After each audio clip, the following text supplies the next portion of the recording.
CBI में छिड़ी जंग के बहाने एक और महत्वपूर्ण मुद्दा उभरा है कि क्या सीबीआई का गठन अवैधानिक है।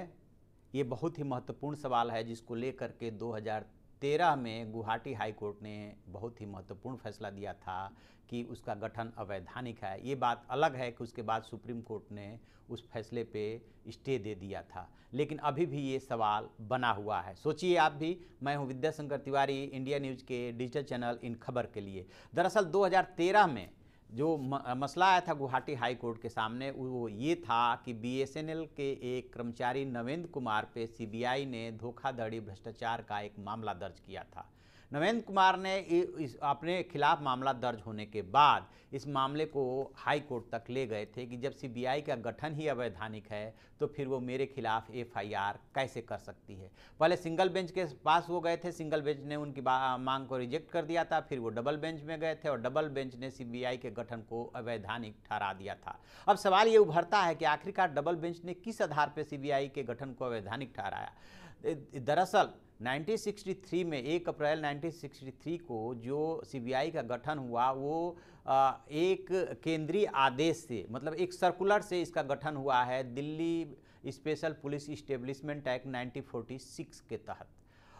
उसने गुवाहाटी हाई कोर्ट ने ये सवाल उठाया था कि एक तो Delhi special police establishment act के तहत सीबीआई को जो पुलिस की शक्तियां प्राप्त है वो उसका गठन इस तरीके से नहीं हो सकता कि केंद्र सरकार के सिर्फ एक आदेश से हो जाए। न तो कोई कैबिनेट का फैसला है, न राष्ट्रपति से इसमें स्वीकृति ली गई है, लिहाजा उसका गठन अवैधानिक है। अब उस समय एक तरह से संकट पैदा हो गया कि जो मामले सीबीआई के विचाराधीन थे या जिन मामलों में सीबीआई डिसीजन ले चुकी है, जब उस संस्था का गठन ही अवैधानिक हो जाएगा तो पूरी की सारी जांच प्रक्रिया और जांच पे सवाल उठ रहा था। लिहाजा भागे भागे केंद्र सरकार जो है सुप्रीम कोर्ट के पास पहुंची थी और तब जो है सीजीआई के घर पे सदाशिवम तब सीजीआई हुआ करते थे, उनकी बेंच ने सुनवाई की थी और गुवाहाटी हाई कोर्ट के फैसले पे स्टे लगा दिया था।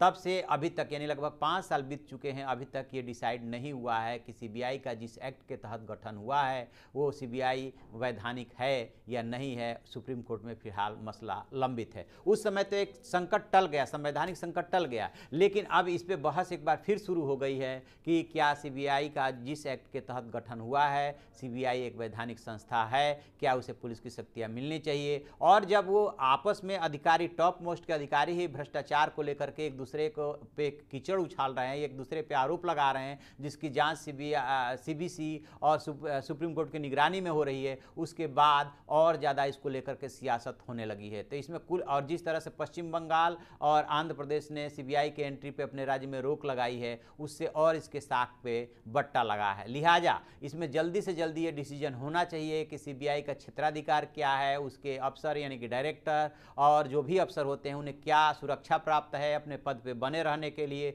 और साफ सुथरी इमेज के अफसरों को लाया जाना चाहिए। अदरवाइज देश के लोगों का इस सबसे बड़ी जांच एजेंसी से भरोसा उठेगा। तो आप ऐसी खबरों के लिए देखते रहिए हमारा डिजिटल चैनल इन खबर और उसे सब्सक्राइब कीजिए।